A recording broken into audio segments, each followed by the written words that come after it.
Bismillahirrahmanirrahim. Sahabat, di dalam surah Al-Fatihah, Bismillah merupakan ayat pertama, dan Bismillah muncul lagi sebagai ayat di surah Hud dan surah An-Naml. Apa hikmah kita ambil dari ayat tentang Bismillahirrahmanirrahim ini? Surah Al-Fatihah adalah pembuka hati. Ia mengajarkan bahwa perjalanan iman tidak boleh dimulai kecuali dengan menyebut nama Allah. Karena jiwa kita rapuh, langkah kita lemah, dan dengan Bismillah lah yang menjadi tali penghubung antara kelemahan hamba dan kekuatan Rabb-Nya. Itulah mengapa Bismillah menjadi ayat pertama dari surah yang menjadi inti sholat kita, agar setiap ruku, sujud, doa, keluh kesah kita dimulai dengan rahmah. Kemudian Allah membawa kita kepada kisah Nabi Nuh di dalam surah Hud ayat ke-41. Saat bahtera itu berlayar di tengah badai yang dahsyat, Nuh berkata, Bismillahi majreha wa mursaha, inna rabbi laghafurur rahim. Sesungguhnya dengan nama Allah kapal ini berlayar dan berlabuh.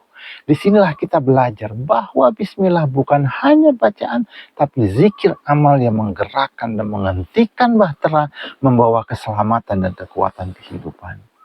Bismillah membuka jalan keselamatan di tengah gelombang ujian. Lalu Allah mengingatkan kita kepada Nabi Sulaiman ketika beliau menulis surat diplomatik kepada Ratu Bilqis dalam surah An-Naml ayat ke-30 yang bermuji, Innahu min Sulaiman wa innahu bismillahirrahmanirrahim.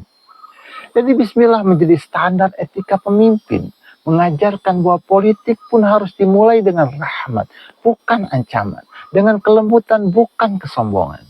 Sahabat, Bismillah di Al-Fatihah adalah pembuka ibadah dan kehidupan spiritual. Bismillah dalam surat Hud adalah pembuka keselamatan perjalanan. Bismillah di dalam surah An-Naml adalah pembuka dakwah peradaban, politik, diplomasi, dan kepemimpinan. Hari ini kita hidup di zaman penuh informasi, tantangan, dan badai digital.